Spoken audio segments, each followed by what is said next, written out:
Hi, it's Avi here from at We Light Beans and at figure.e.energy on Instagram. And I kept hearing the song all day by Tony Jones. Take us spaces,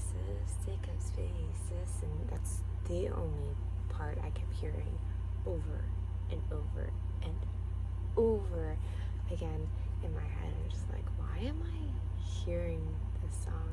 But you know what? It doesn't really matter why, because it's a good vibe. So I'm like, take up spaces. And this rising, I had to go into the WIC office to renew our benefits, and WIC stands for Women's, Infants, and Children. And so and if this is helpful for you, they give like food benefits to pregnant moms who have just had children, even benefits for the children. So like if you're pregnant, they'll give you a fruit and vegetable allowance, and certain funds that are allocated towards certain types of foods. And if you're a nursing mom, they'll give you like extra produce and more of extra foods. And also for your children, they get a certain amount. And then for babies, they give you baby food allowance. And that includes organic baby food. So it's not like everything is not great. Like some of the things on there for vegans isn't super great. Like they give soy milk instead of regular milk because they give typically an allowance of dairy, so like cheeses and meats and canned tunas and stuff like that. But I'm vocal about being vegan, and this past year they added tofu to it, like organic tofu, so that's like pretty awesome. But yeah, so that benefit's out there, but you do have to renew like every 3 months. And if you go to the doctors, then you don't have to go back into their offices all the time.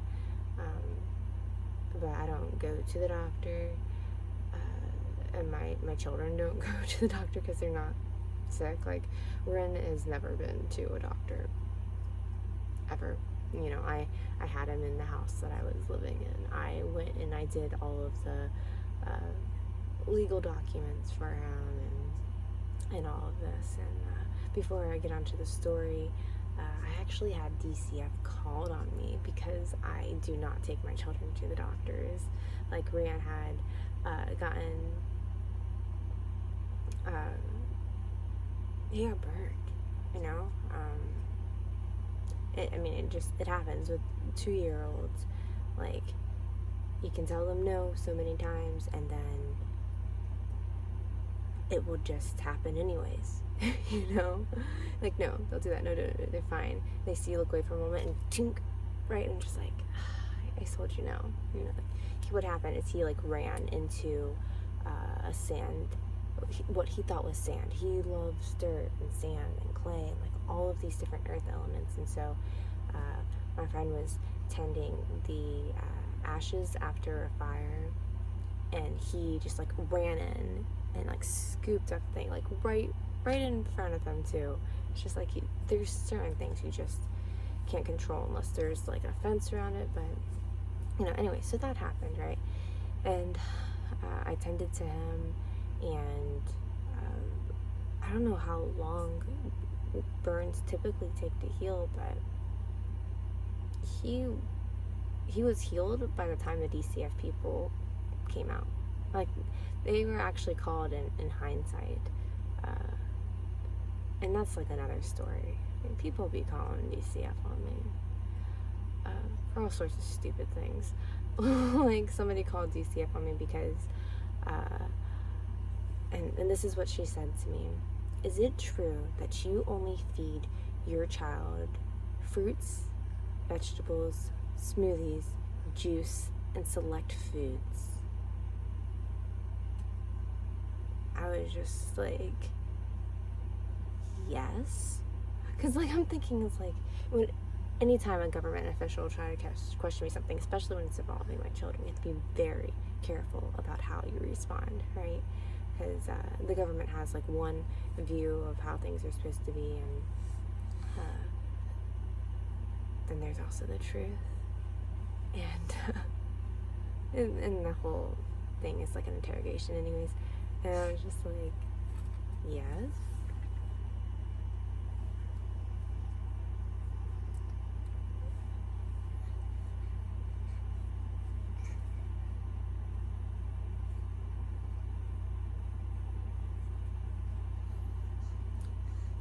But anyways, when these DCF people came out about him getting burned,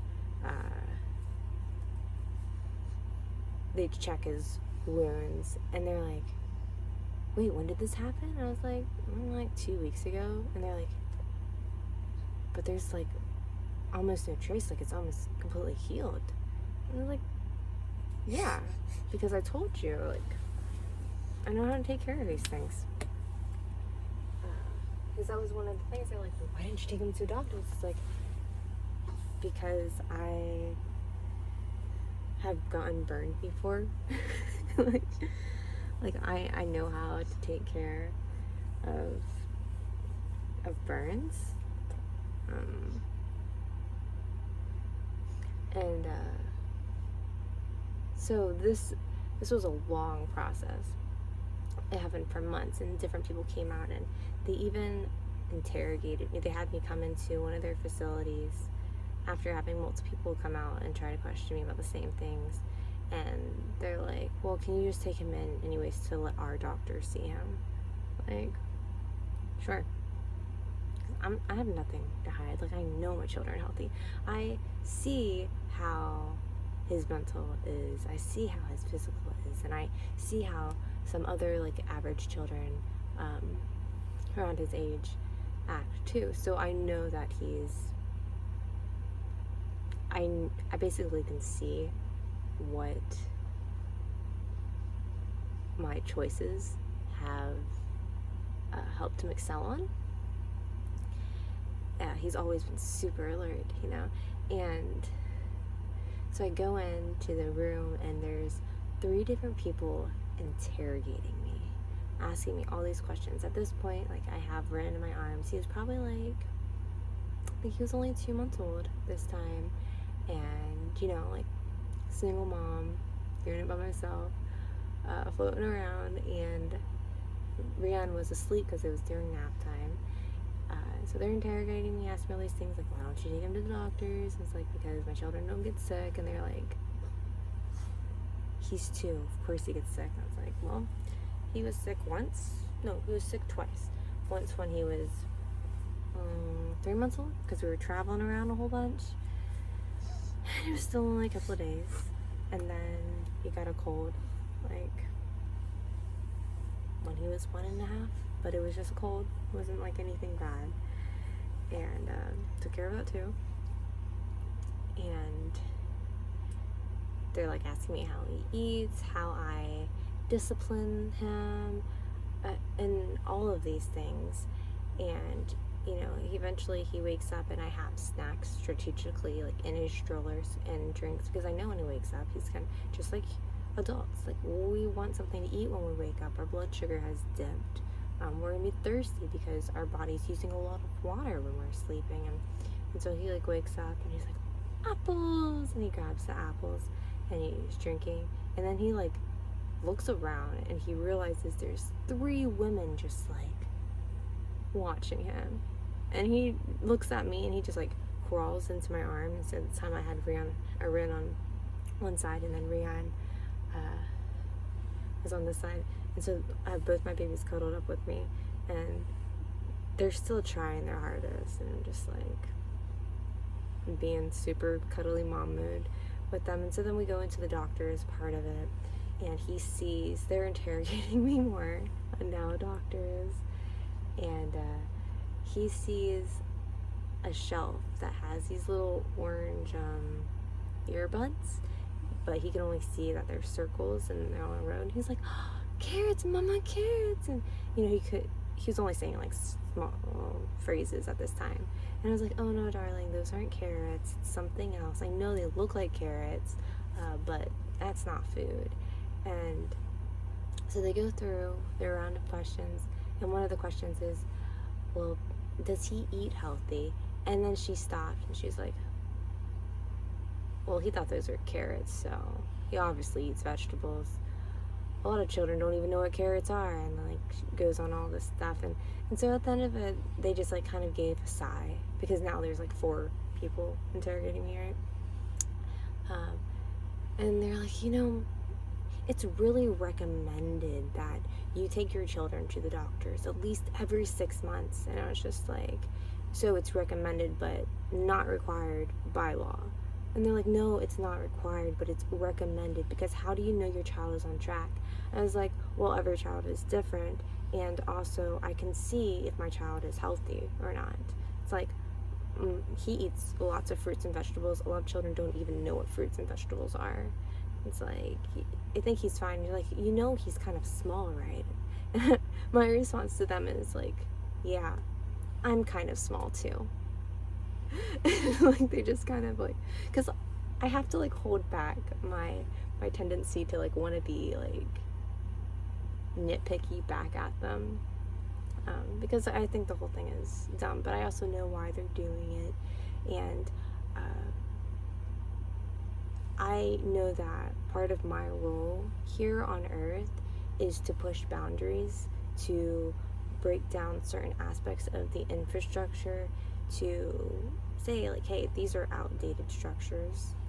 There's different ways of being, and the way that I am being is actually beneficial. It's like, this is how you should be educating people, and it shouldn't be this whole like interrogation process. Like, because how crazy is that? Our society is so separated from themselves. Like, mothers used to be the complete caretakers, like the women were the caretakers. So like, you already knew how to take care of your children. You already knew basic home remedies and all of this stuff. And now it's just like, at the first sign of anything, like your child scrapes their knee or falls down or gets the sniffles, and you run them to the doctors, and it's just like,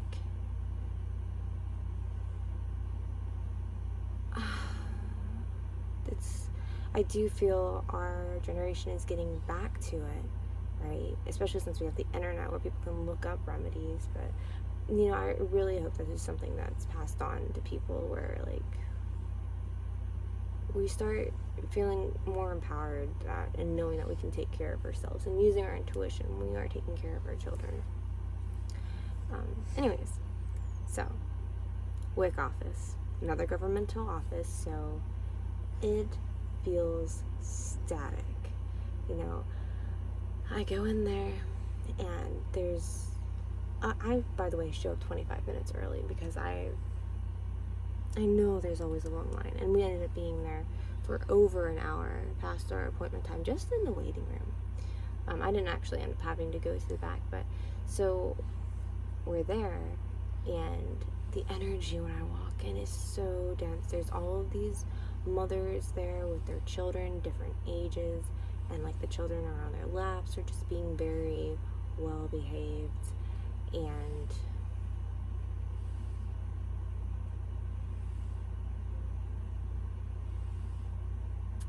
ooh, that's spooky.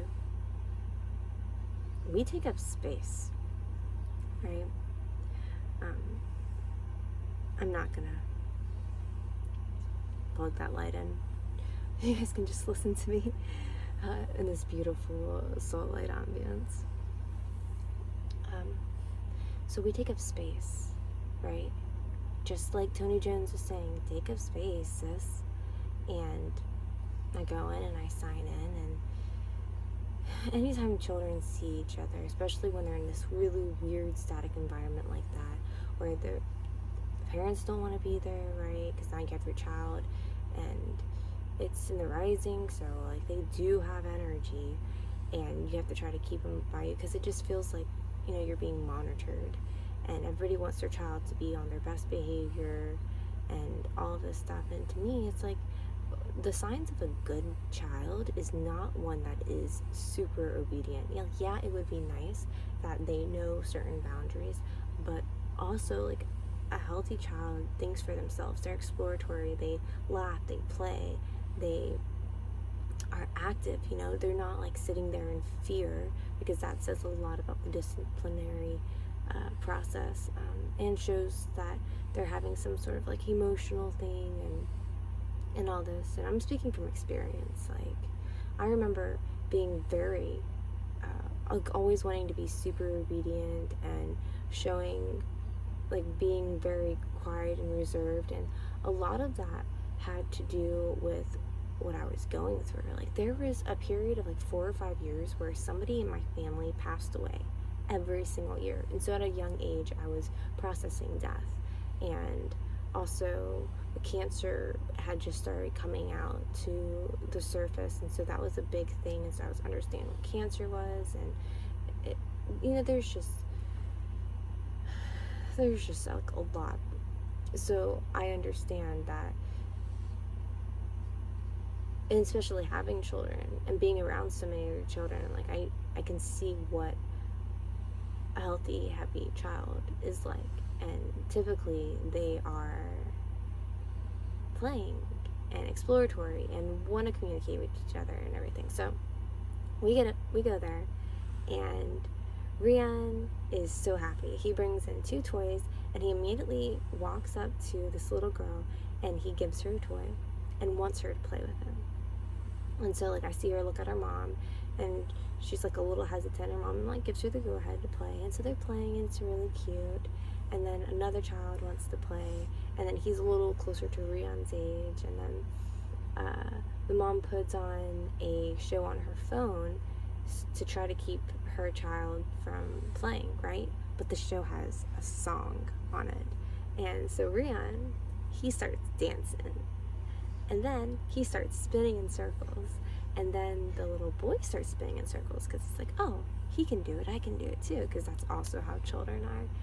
And so they're being a little louder at this time, they're like giggling and stuff, and this mom, so the energy was like slowly starting to shift in the room, right? Because it was just very like dense before, and it was getting a little bit lighter, and then she had like a very heavy, dense energy around her. I can tell she was just like having a really rough time, and she was a new mom too, and she's like, well, I can't really hear because it's loud in here, just like that energy. And like, I feel that. And so typically what would happen when somebody's exhibiting that very dominant negative energy is they'll want to reel their child back and make sure they're quiet. And those thoughts go through my head, and I'm also somebody who pushes boundaries, and I hear Tony in my head, take up space, sis. And so I egg it on. I'm just like, spin, spin, spin, spin, spin. Rian looks at me, his eyes light up, the other child's eyes light up, and they just start spinning, spinning, spinning, spinning. And I see other children, and they're just like really excited. And so at this point, there's like 3 children playing together, and some other children just like, getting like really happy, the ones that aren't quite at walking age yet. And the mothers start being lighter too, because now their children aren't on their laps, they're not trying to hold them in, and it's because another mom is like, yeah, like me, that's the other mom is like, yeah, my child can play right now, and it's actually cute.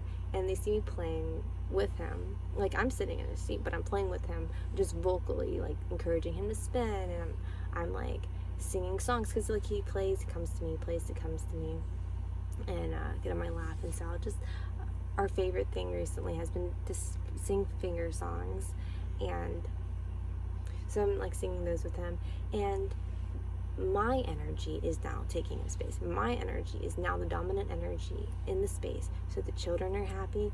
Some of the moms' energies are like really happy, so they're laughing, because like a child's laughter is so pure. It's so pure, And so that is just like radiating through the space. And eventually this mama who had that dense cloud over her, she was lighter too.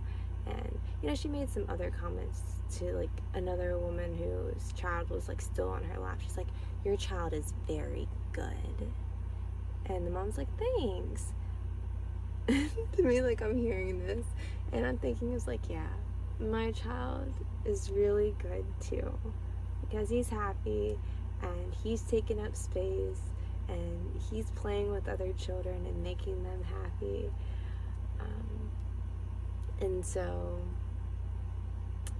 for an office that is called WIC, Women, Infants, and Children, you think that they would have toys, that they would have toys and not so many rooms with so many open doors and all this stuff. But like I said, it's one of those government offices that are just like, they're not really set up for that. And I think because most of the funds that they're given from the government is allocated towards the services and not the hospitality of what they're doing, because it would just make everything flow so much easier. And so I hope somebody donates something to them and that they do keep it there.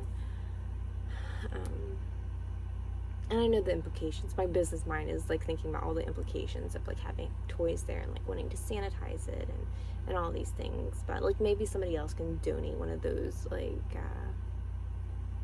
ultraviolet light bins where you can just toss in the toys and they're sanitized.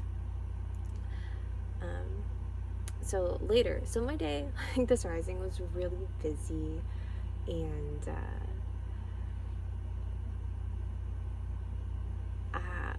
I'm just gonna tell you about my day, right? So in the rising, because I went to where I have a lot of my belongings, and I was going through things, and I had a clothes from newborn up until like 3T, right, that I had been saving because I didn't expect to relocate. And so I had so many clothes to go through, like picked out some clothes that were the boys' age and had a lot to pass on. And there's this place called Once Upon a Child. If you don't know about it, it's great. It's like secondhand clothes, but you can buy, sell, trade your baby items. And so I go there. It's like, well, I'm just gonna like see if I can sell off some of these things, and if there's anything there, then I'll just get some stuff. If not, then it's extra cash in my pocket. And typically they take multiple items, but they were only taking a small amount of things. And so I was like, okay, a small amount of things, but then I still have like this huge bag full of things. And when I walk out, there's this mother. She has a child that's like in between Rian's age and Ren's age, and I was just like, hey, do you want a bunch of boy clothes? Like, and they're all ages, and her eyes just light up, and she's like, yes, I do, because I can see she was kind of just like wandering in, a little bit hesitant, and there's like this shy energy. And so I give her this whole bag, and she's just like so happy, and like so immediately first thing, like that made me feel really good. And then I go to the WIC office, and then we go to Solomon's Ventures, which is this like discount food store, but they have a lot of health food and a lot of vegan things there. And then we go back to Once Upon a Child, and then we go to somewhere else to pick up equipment, and then by the time we get back, it's nap time, and I got a nap today too. Really happy about that. I wake up, do laundry, and then Rian wants to drive his truck around the neighborhood, so took him for a walk so he could drive his truck around the neighborhood. And then to my next part of the story. And then we take a bike ride to the playground and taking up space again. Rian is really great at taking up space, all that fire energy, and he's so friendly and social. And so we're there, and he sees his dad with his son. His son is older. He's probably like 7 or 8, and they have a ball, and he immediately runs over to them and starts giving leaves to the dad, and I guess that was like their introductory greeting, because the guy was like really friendly to him, and then he starts wanting to play ball with them, and so they're playing, and then later multiple other parents arrive with children that are now around Rian's age, but so Rian's like tapping into these children and then going and playing with this guy, and then one guy makes a comment to his daughter who wants to play with Rian. He's like, oh no, he's playing with his dad right now, and I was like, oh no, that's not his dad, that's totally just a stranger. But Rian's really nice and friendly, and it was just funny because it's like, typically we're taught like, don't let your children talk to strangers and stuff. But it's like, you gotta feel it out. Like, to live in an environment where you're just like afraid of everyone and teaching your children to be afraid of everyone, and like, yeah, that's great if your child is unattended, for them not to go running up to another person. But if you're there and you're feeling that person's energy and you see like, they actually don't mind, they are getting a lot of joy from this interaction right now.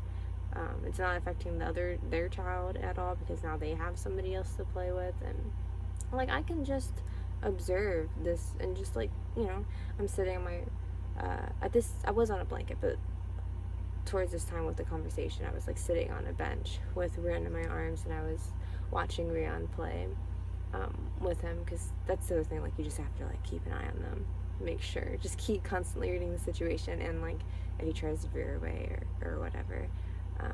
So like, yeah, just he's learning to just be himself, and that's like a really beautiful thing. I like that a lot.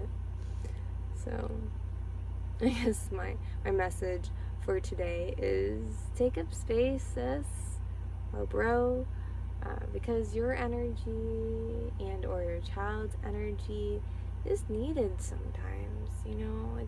It's needed because we live in societies that are so afraid of being judged, and that think that having good children is having obedient, silent children, and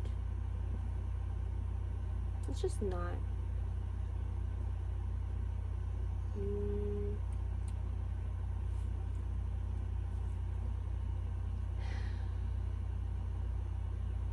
It's not very fun.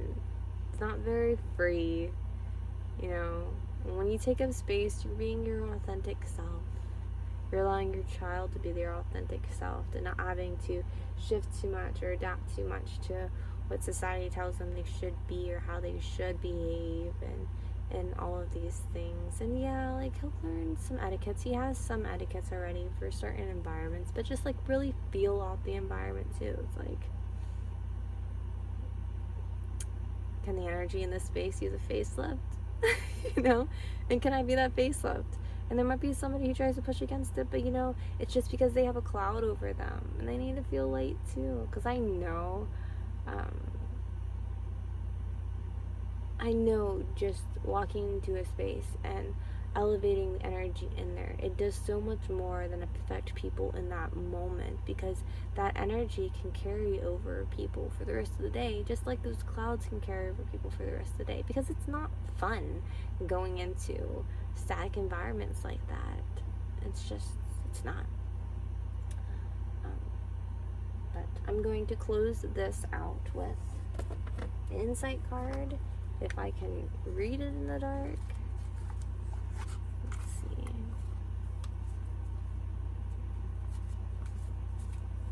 Dear Divine, thank you for being with us today and giving me experiences that I can share with other people who may be going through things, who just need a little bit of encouragement to take up space, to not be afraid when governmental authorities come through, because as long as you know in yourself that you're doing a pretty good job, like, you're doing what you can to show up for your children, show up for yourself and your family, like, you have nothing to worry about.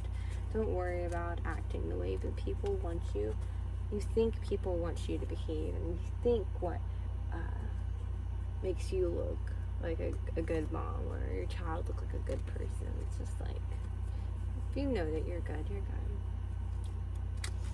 So, insight. If communication is difficult, it is best for you to withdraw and thus retain your integrity and individuality. Use your insight, not another's. I like that. Retain your integrity and individuality. Use your insight, not another's. Yeah. Okay, affirmation. I am open and responsive to all forms of communication. I act with love instead of reacting with fear. I am safe with communication today, and I communicate openly.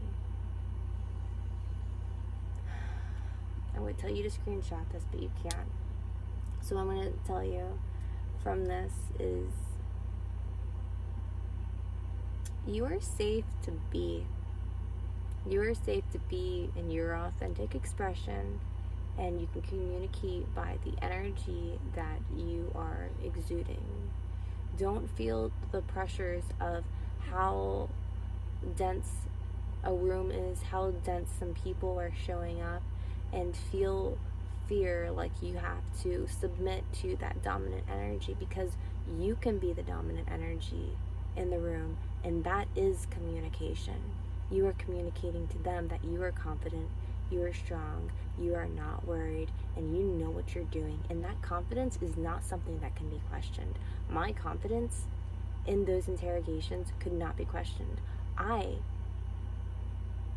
am opinionated. I have a different way of doing things than the government trains their employees to look for. And I'm doing it in a state of confidence. I'm doing it like, yes, I know what I'm doing. Yes, I know that it's different from what you guys expect me to do, and I'm not wavering on it, because I know how I'm showing up for my children. I see my effect on my children, and y'all got a problem with it, then maybe you should update your system. That's my little bit of sassiness coming through.